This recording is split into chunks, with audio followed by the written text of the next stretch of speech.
नमस्कार दोस्तों। आज हम लोग दिल्ली सल्तनत में गुलाम वंश देखेंगे। चलिए आरंभ करते हैं।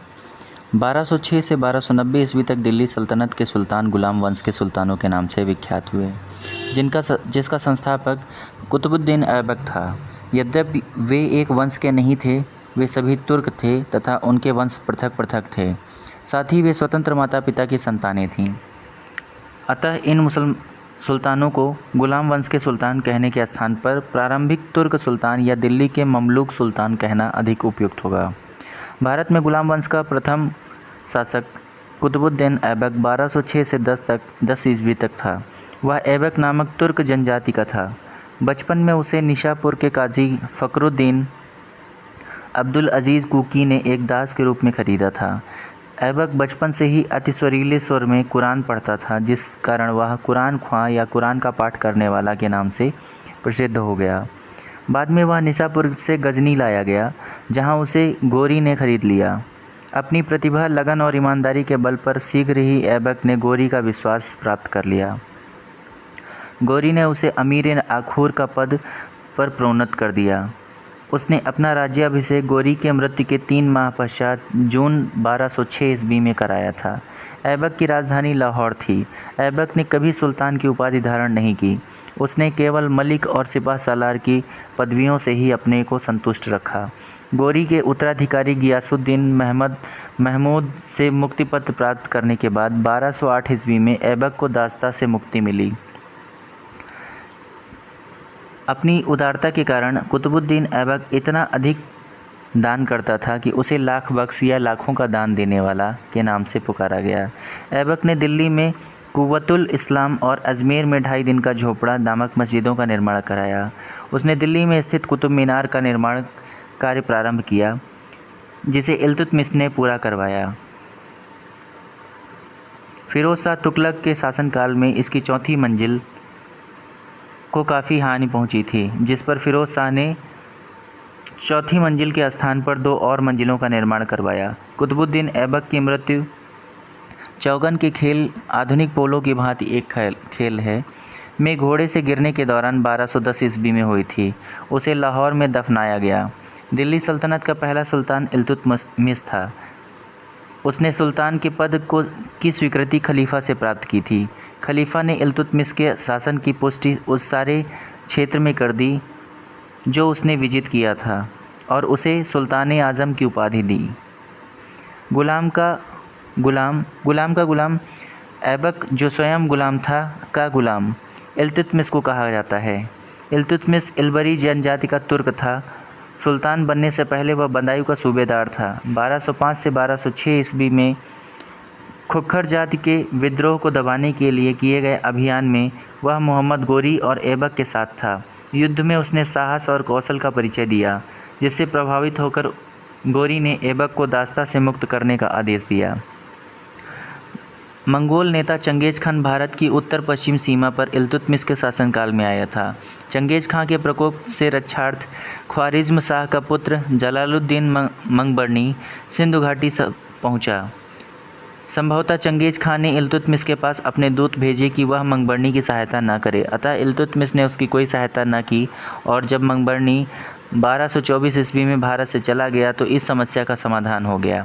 इल्तुतमिश ने बिहार शरीफ एवं बाढ़ पर अधिकार कर राजमहल की पहाड़ियों में तेलियागढ़ी के समीप हिसामुद्दीन ऐवाज को पराजित किया। ऐवाज ने इल्तुतमिश की अधीनता स्वीकार कर ली। इल्तुतमिश ने ऐवाज के स्थान पर मलिक जानी को बिहार का सूबेदार नियुक्त किया।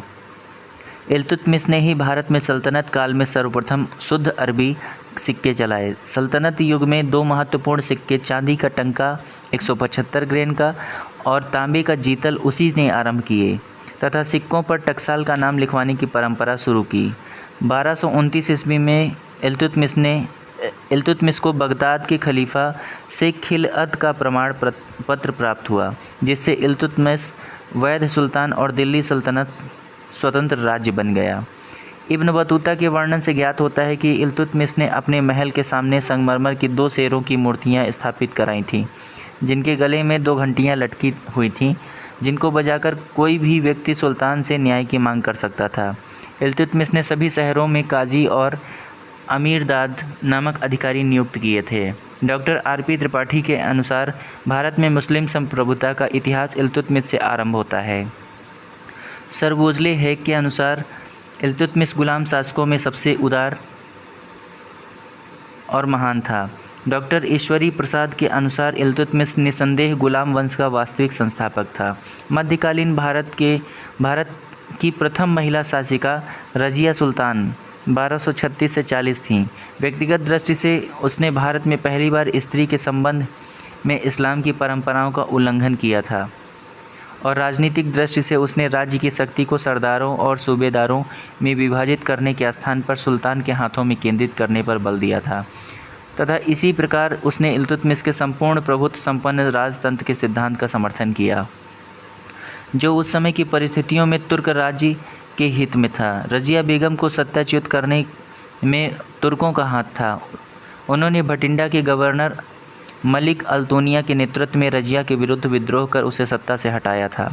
सुल्तान बलबन का पूरा नाम गयासुद्दीन बलबन था। बलबन ने 1266 ईस्वी से 1286 ईस्वी तक सुल्तान के रूप में सल्तनत की बागडोर संभाली। उसे उलुग खां के नाम से भी जाना जाता है। उसका वास्तविक नाम बहाउद्दीन था।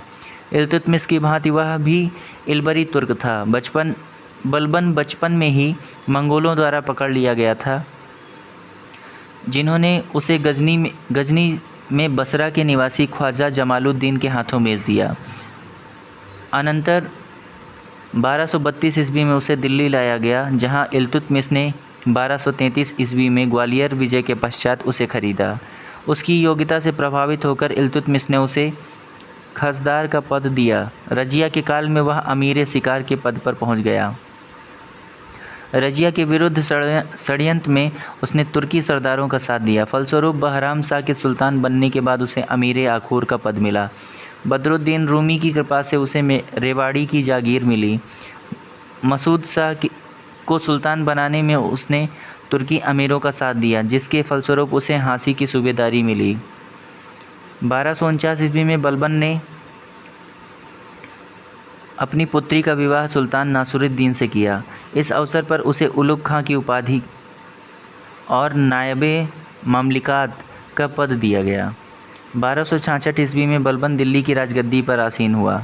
बलबन के विषय में कहा गया कि उसने रक्त और लौह नीति अपनाई। बलबन के राजत्व सिद्धांत की दो मुख्य विशेषताएं थीं। प्रथम, सुल्तान का पद ईश्वर के द्वारा प्रदत्त होता है और द्वितीय, सुल्तान का निरंकुश होना आवश्यक है। बलबन ने फारस के लोक प्रचलित वीरों से प्रेरणा लेकर अपना राजनीतिक आदर्श निर्मित किया। उनका अनुकरण करते हुए उसने राजत्व की प्रतिष्ठा को उच्च सम्मान दिलाने का प्रयत्न किया। राजा को धरती पर ईश्वर का प्रतिनिधि नियामते खुदाई माना गया। उसके अनुसार मान मर्यादा में वह केवल पैगंबर के बाद है। राजा जिल्ले अल्लाह या जिल्ले इलाही अर्थात ईश्वर का प्रतिबिंब है। वह दिल्ली का प्रथम सुल्तान था जिसने राजत्व संबंधी सिद्धांतों की स्थापना की। उसने अपने पुत्र बुगरा खां से कहा था, सुल्तान का पद निरंकुशता का सजीव प्रतीक है। बलबन ने ईरानी बादशाहों की कई परंपराओं को अपने दरबार में आरंभ किया। उसने सिजदा भूमि पर लेटकर अभिवादन करना और पाबोस सुल्तान के चरणों को चूमना की रीतियाँ आरंभ की। उसने अपने दरबार में प्रतिवर्ष फारसी त्यौहार नौरोज़ बड़ी शान शौकत से मनाने की प्रथा आरंभ की। मंगोलों से मुकाबला करने के लिए बलबन ने एक सैन्य विभाग दीवाने अर्ज की स्थापना की। बलबन ने अपना सेना मंत्री दीवाने अर्ज इमादुल मुल्क को बनाया, जो अत्यंत ईमानदार और परिश्रमी व्यक्ति था। बलबन ने उसे वजीर के आर्थिक नियंत्रण से मुक्त रखा ताकि उसे धन की कमी न हो।